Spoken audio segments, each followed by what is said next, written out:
Je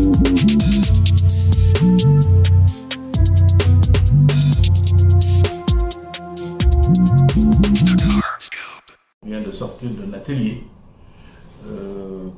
qui fait suite au changement de gouvernement. La nouvelle architecture gouvernementale consacre donc la fusion des sous-secteurs des infrastructures et des transports terrestres avec celui des transports aériens. Ceci dénote une certaine volonté d'efficacité. Il y a une amélioration qui est envisagée dans la complémentarité et dans la synergie. Le gouvernement vise à aller vers une mutation institutionnelle avec le renforcement des systèmes de transport et de ces secteurs, je dirais même de ces sous-secteurs. C'est pour cela que donc cet atelier a été organisé. D'habitude, ce qui se faisait, la nomination au gouvernement, il apparaît un décret de répartition des services de l'État, mais la démarche des nouvelles autorités a voulu que, à la base, les services puissent réfléchir sur une organisation optimale permettant, en tout cas au ministère, d'avoir une plus grande efficacité, une plus grande synergie dans le cadre de l'exercice de ces missions.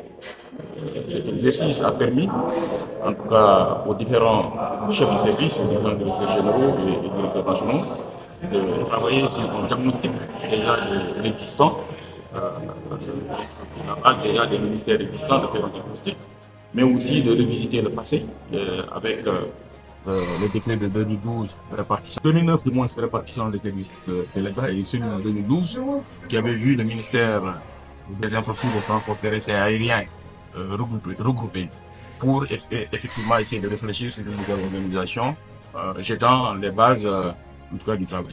Durant ces 2 jours, notre groupe qui travaillait sur les infrastructures routières, mais également le transport routier, a d'abord eu à faire l'analyse diagnostique du secteur, dans lequel nous avons identifié 3 éléments sur lesquels nous avons accès à notre diagnostic. C'était d'abord la gouvernance et la planification. Il y avait également l'exécution des travaux routiers, mais également le service de transport. Et enfin, un 3e élément sur le financement du sous-secteur. Après notre passation de service avec les 2 ministres des départements des infrastructures, des transports terrestres et du développement et des transports aériens et du développement des infrastructures aéroportuaires, nous avions jugé nécessaire d'abord d'aller à la rencontre des équipes pour une prise de contact avec les 2 départements. Ensuite, nous avions convié pratiquement tout le management, je peux dire top management, à savoir les directeurs, à une rencontre pour une présentation bien détaillée de toutes les structures au niveau du département. Suite à cela, il nous fallait maintenant aller vers la réorganisation du département avec une fusion des 2 ex-ministères.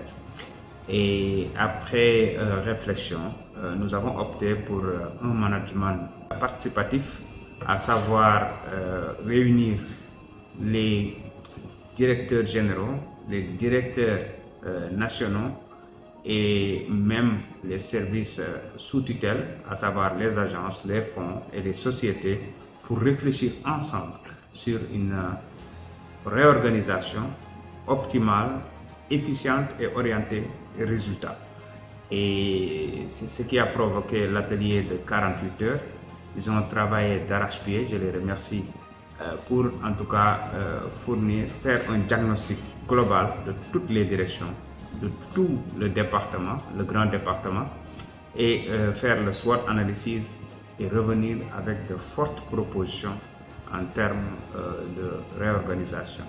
Ensemble, nous avons arrêté l'option qui nous paraissait en tout cas la plus optimale, la plus efficiente, mais surtout qui répondait à notre vision, une vision que j'avais dégagée avec un canevas bien déterminé, et ensemble nous avons réussi à mettre en place quelque chose que nous sommes en train de peaufiner avant de procéder au texte de décret et soumettre à l'autorité. Donc dans l'ensemble, les travaux se sont bien passés et ils nous ont fait la restitution ce matin.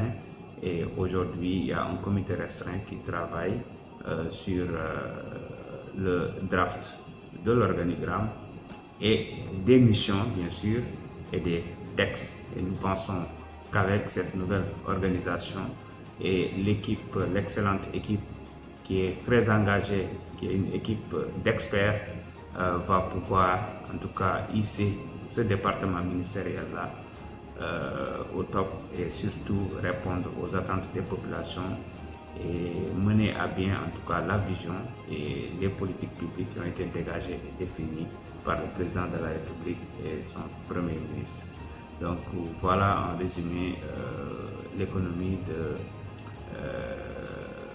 l'atelier, bien de tout ce qui s'est passé entre-temps, et les prochaines étapes seront bien sûr communiquées pour jouer dans la transparence, mais surtout pour montrer où est-ce que nous voulons mener en tout cas ce grand département-là, et surtout comment nous comptons exécuter et réaliser les missions qui nous ont été confiées.